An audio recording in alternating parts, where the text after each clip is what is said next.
Bonjour à tous et bienvenue sur ce nouveau chapitre où on va parler du produit scalaire, ce qui est une nouvelle notion pour vous en première S. Donc, petite remarque, si vous n'avez pas encore vu les autres vidéos sur l'Eornian, je vous invite enfin toutes les autres vidéos du cours de première S, je vous invite à aller sur leornian.net, inscrit juste au-dessus, où vous pouvez voir tout le cours de première S en ligne. Voilà. Donc ici maintenant, reparlons du produit scalaire. Donc, premier exercice de motivation. Donc, on va commencer avec un triangle. ABC est un triangle tel que AB est égal à 4, AC est égal à 3, et l'angle ABAC est égal à 70 degrés. Ce qu'on veut, c'est calculer la longueur BC. Donc, on connaît la longueur AB, on connaît la longueur AC, on connaît l'angle entre AB et AC, et on veut trouver BC. A priori, je ne sais pas comment faire ça. Donc on ne peut pas utiliser le théorème de Pythagore ici, car le triangle n'est pas rectangle. En effet, si ici c'était 90 degrés, on pourrait utiliser le théorème de Pythagore, mais là, ça c'est pas 90 degrés, donc on ne peut pas l'utiliser. Donc, en fait, on verra, à la fin de ce chapitre, que le produit scalaire, en fait, offre une solution à ce problème en généralisant le théorème de Pythagore quelque part à tout triangle. C'est-à-dire, le théorème de Pythagore, quelque part, est juste un cas particulier du produit scalaire. Bon. Donc, commençons maintenant par la définition. Alors, définition du produit scalaire euclidien et conséquences. Donc honnêtement, jusqu'à un niveau très avancé, on parlera que du produit scalaire euclidien. Voilà, donc définition. On se place dans une base orthonormée du plan. Alors je rappelle, une base orthonormée, ça veut dire que j'ai deux vecteurs. Une base, ça veut dire que j'ai juste deux vecteurs, hein. Le repère, il a un point et deux vecteurs. Une base, c'est juste deux vecteurs. Donc base, deux vecteurs, U et v, I et J par exemple. Orthonormés, ça veut dire qu'ils sont les deux orthogonaux. Et de norme 1. En plus, on va considérer qu'ils sont dans le sens direct parce que c'est plus simple. Donc, soit U de coordonnées x, y et v de coordonnées x', y', maintenant deux vecteurs pris au hasard. On appelle produit scalaire euclidien de u et v le nombre réel noté u scalaire v, ou u produit scalaire v, est défini par u produit scalaire v est égal à x fois x' plus y fois y'. Donc voilà, ça c'est la définition du produit scalaire. Si j'ai deux vecteurs u et v de coordonnées x, y et x', y', leur produit scalaire, c'est le nombre réel, attention, le produit scalaire de deux vecteurs c'est un nombre réel, c'est le nombre réel, x fois x' plus y fois y'. Alors petit exemple, avec le vecteur u qui a pour coordonnées 1, 2 et v qui a pour coordonnées 2, 3, on obtient alors u scalaire v est égal à 1 fois 2 plus 2 fois 3, et donc on obtient 2 plus 6, ce qui fait 8. Donc voilà, là on a calculé le produit scalaire de u et v. Donc pour le moment on sait juste calculer les produits scalaires. Alors petite remarque, si je fais u scalaire u, j'obtiens x fois x plus y fois y. Et donc j'obtiens x au carré plus y au carré. Ah mais là quelque part ça ressemble à du théorème de Pythagore. Et en fait ça c'est égal à norme de u au carré. Ça c'était la définition de norme de u au carré. On notera parfois par convention u scalaire u, on le note des fois u au carré quelque part, ce qui est égal à norme de u au carré. Mais attention ici, le carré qu'on note ici, en réalité là, ça veut dire u scalaire u. Ce n'est pas u fois u, parce qu'on ne multiplie jamais deux vecteurs entre eux. Ça ne veut en général rien dire. Mais par contre on fait u scalaire u, ce qui est un nombre réel. Et on note ça des fois u au carré. De même, si A et B sont deux points, on a le vecteur AB produit scalaire le vecteur AB qui est égal à norme de AB au carré, et on notera parfois AB au carré est égal à norme de AB au carré. Voilà, donc on peut le noter soit ça, parce que les deux en fait valent la même chose. Donc si l'un des deux vecteurs U et V est nul, alors le produit scalaire est nul. En effet, si on a un des deux vecteurs qui est nul, par exemple U, dans ce cas, U ses coordonnées c'est x égale 0, y égale 0, et bon on a 0 fois x' plus y fois plus 0 fois y' est égal à 0. Mais attention, u scalaire v est égal à 0 n'entraîne pas nécessairement que u égale 0 ou v égale 0. Alors voilà, donc ici il faut pas se tromper. Quand on a deux nombres réels, en général si je prends deux nombres réels a et b, si a fois b est égal à 0, en général cela entraîne que soit a égale 0, soit b égale 0. Voilà. C'est les seules possibilités pour qu'on ait a fois b égale 0, c'est que soit a égale 0, soit b égale 0. Soit les deux soit égaux à 0. Mais pour le produit scalaire, c'est pas la même chose. Pour le produit scalaire, je peux prendre deux vecteurs u et v, pris au hasard. On a tel que u scalaire v est égal à 0, mais on peut avoir u est différent de 0 et v est différent de 0. Alors ici, on va donner un petit exemple. Considérons par exemple les vecteurs u de coordonnées 1, 2 et v de coordonnées 2, moins 1. Ici, on a u scalaire v, c'est égal à 1 fois 2 plus 2 fois moins 1, ce qui est égal à 2 plus moins 2, ce qui est égal à 0. Donc ici, on a u scalaire v est égal à 0, mais on a ni u est égal à 0, ni v est égal à 0. En réalité, on verra plus tard que la condition u scalaire v est égal à 0 veut dire autre chose sur les vecteurs u et v. Ça veut dire qu'ils sont orthogonaux en réalité. Mais ça, on va le démontrer ensuite. Alors, autre remarque, si u et v sont deux vecteurs collinéaires, c'est-à-dire que les vecteurs sont proportionnels l'un par rapport à l'autre. Alors par exemple ici on peut noter ça, v est égal à k fois u avec k un nombre réel. Mais si v est égal à k fois u, petite remarque, dans ce cas on a aussi, à partir du moment où k est différent de 0, on a aussi u est égal à 1 sur k fois v. Donc si u et v sont collinéaires, si u est collinéaire à v, alors v est aussi collinéaire à u. Voilà. Collinéaire, encore je rappelle, hein, graphiquement, ça veut dire que les deux ont la même direction.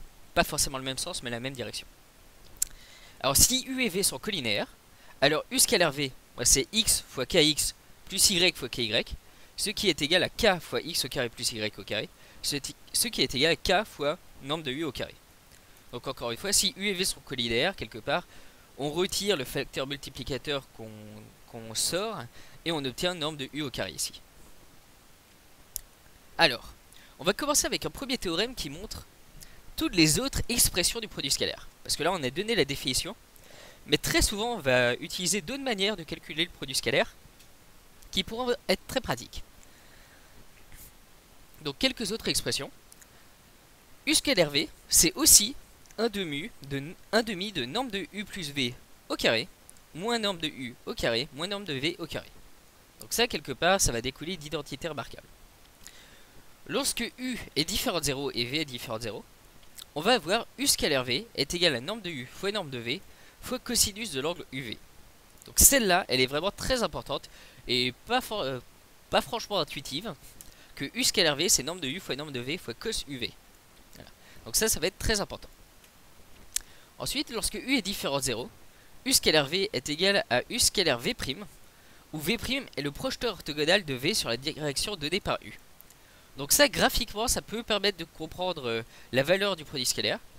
C'est si mon vecteur v, je le projette sur l'orthogonale, sur la direction donnée par le vecteur u, et ben ça ne change rien quelque part au produit scalaire.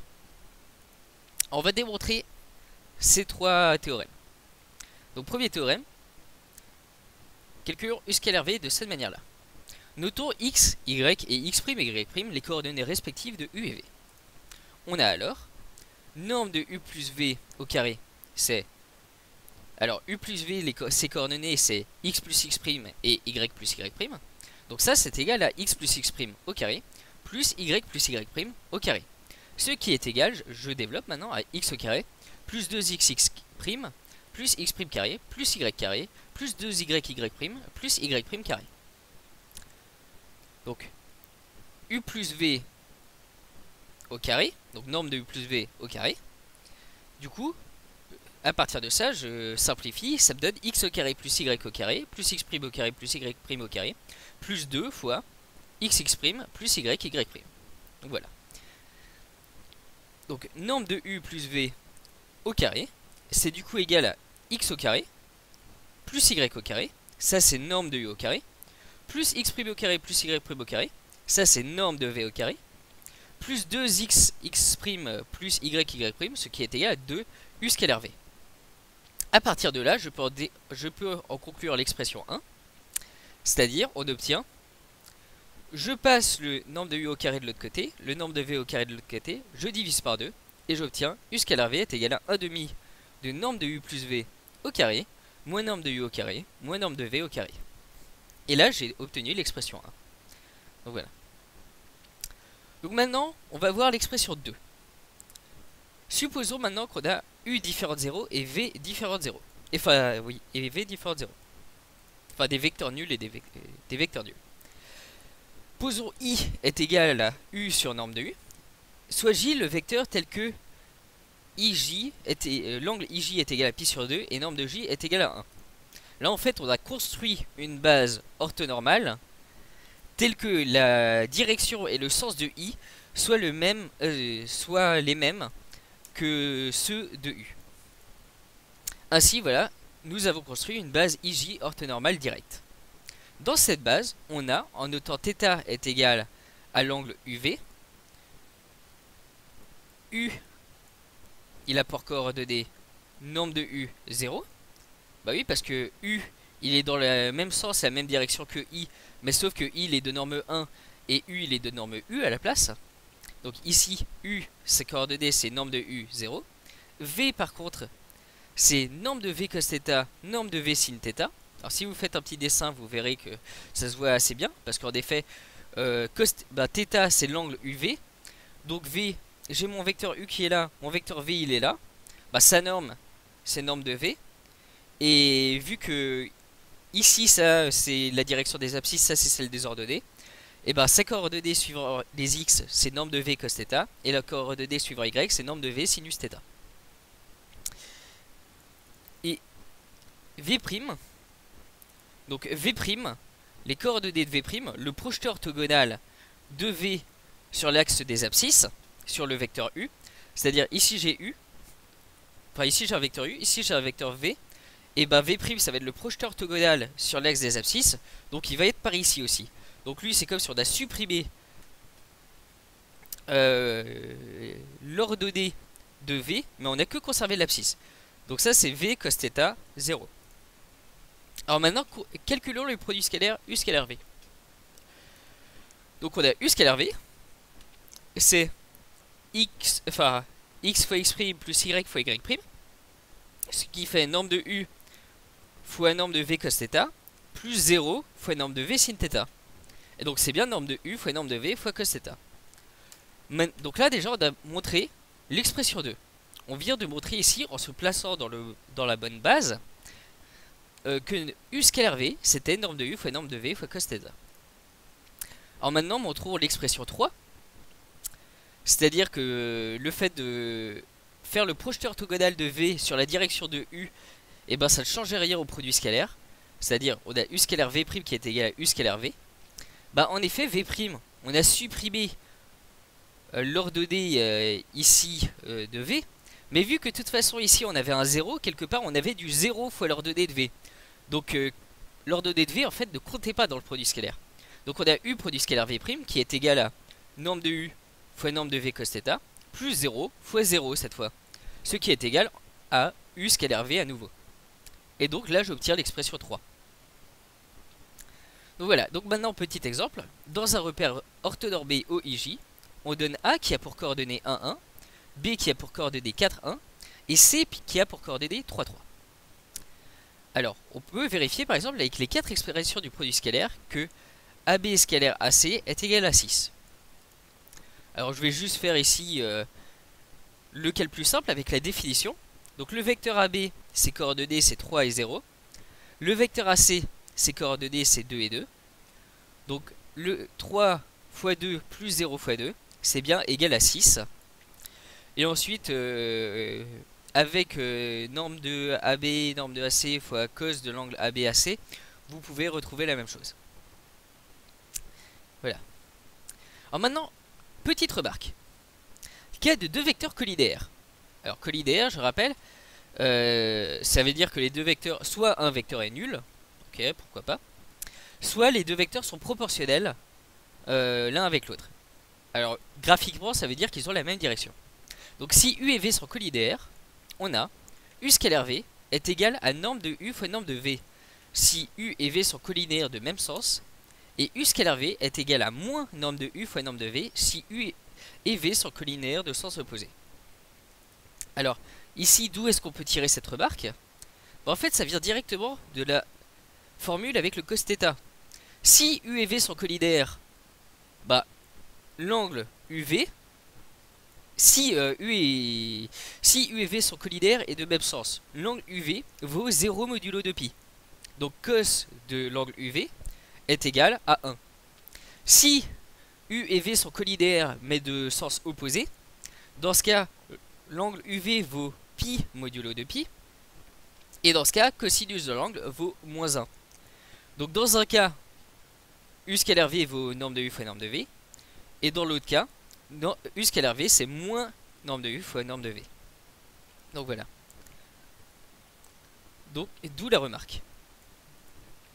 Alors maintenant, autre théorème. Théorème 2. Théorème qui va être très important en pratique. Deux vecteurs U et V sont orthogonaux lorsque leur produit scalaire est nul. Donc U est orthogonal à V. C'est équivalent à U scalar V est égal à 0. Voilà. Donc maintenant, pour calculer, pour voir si deux vecteurs sont orthogonaux, et ben quasiment systématiquement, on va juste calculer leur produit scalaire. Parce qu'une fois qu'on a les coordonnées, c'est très facile. On voit si ça c'est égal à 0. Si c'est égal à 0, bingo, c'est joué. Si ce n'est pas égal à 0, et ben ça veut dire que les deux vecteurs ne sont pas orthogonaux.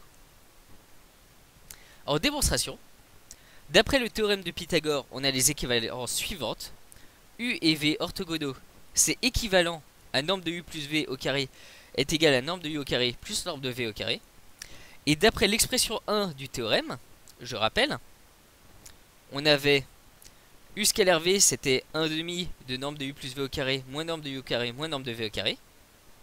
Et d'après donc cette expression 1, dire que ça c'est égal à ça, et ben c'est équivalent à dire que cette expression là est égale à 0. Et donc c'est équivalent à dire que 2 U scalar V est égal à 0. Ce qui est équivalent à dire que U scalar V est égal à 0.